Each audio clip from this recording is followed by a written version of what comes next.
सौभाग्यशाली तोता। बहुत समय पहले की बात है। एक छोटे से गांव के पास एक सुंदर जंगल था।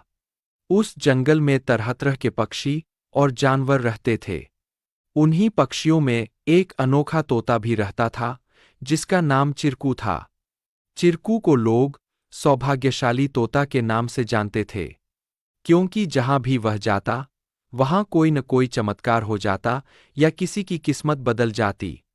गांव के लोग मानते थे कि अगर चिरकू उनके घर आ जाए तो उनके जीवन में सुख और समृद्धि आ जाती है। चिरकू हमेशा खुश रहता और अपनी मधुर आवाज में गाने गाता। लोग उसे फल और अनाज खिलाते और उसकी भलाई की कामना करते थे।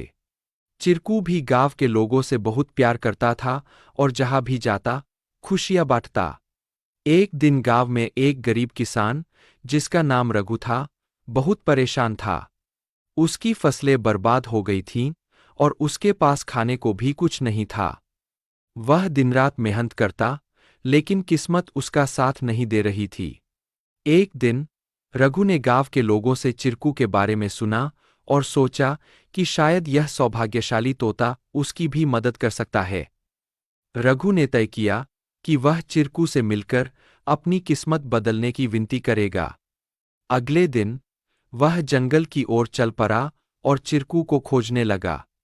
बहुत ढूंढने के बाद उसे चिरकू एक पेड़ की डाल पर बैठे हुए मिला। रघु ने बड़े ही आदर के साथ कहा। चिरकू ने रघु की बातें ध्यान से सुनी और उसकी आंखों में दया उमड़ आई। चिरकू ने अपनी चोंच में एक छोटी सी चमकती हुई पत्ती उठाई और रघु को देते हुए कहा, यह जादुई पत्ती है। इसे अपनी जेब में रख लो और जब तुम अपने खेत में काम करने जाओ तो यह पत्ती तुम्हारी किस्मत बदल देगी। रघु ने धन्यवाद कहा और वह पत्ती लेकर अपने घर लौट आया। अगले दिन वह अपने खेत में काम करने के लिए गया। जैसे ही उसने खेत में जुताई शुरू की, अचानक से बारिश होने लगी। उसकी सूखी जमीन हरी भरी हो गई और थोड़े ही समय में उसकी फसलें लहलहा उठीं। रघु की मेहनत सफल हुई और उसकी किस्मत सच में बदल गई। अब रघु के पास भरपूर अनाज था और वह फिर से खुशहाल जीवन जीने लगा। उसने गांव के लोगों को चिरकू की बुद्धिमानी और उसके द्वारा दी गई जादुई पत्ती के बारे में बताया। सभी लोग चिरकू की प्रशंसा करने लगे और उसे और भी अधिक प्यार देने लगे। लेकिन चिरकू ने रघु को एक बात कही थी।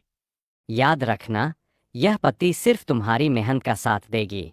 अगर तुम मेहनत करना छोड़ दोगे तो यह भी अपना जादू खो देगी। रघु ने चिरकू की बात समझ ली और कड़ी मेहनत जारी रखी। धीरे धीरे उसकी स्थिति पहले से बहुत बेहतर हो गई। वह गांव के सबसे सफल किसानों में से एक बन गया, लेकिन उसने कभी यह नहीं भूला कि उसकी सफलता में चिरकू और उसकी मेहनत का कितना बड़ा हाथ था। कहानी से सीख। इस कहानी से हमें यह सीख मिलती है कि किस्मत भी उन्हीं का साथ देती है जो खुद मेहनत करते हैं। सौभाग्य और अवसर तभी काम आते हैं जब हम अपने प्रयासों से उन्हें सही दिशा देते हैं। Please like, share and subscribe our channel to learn more.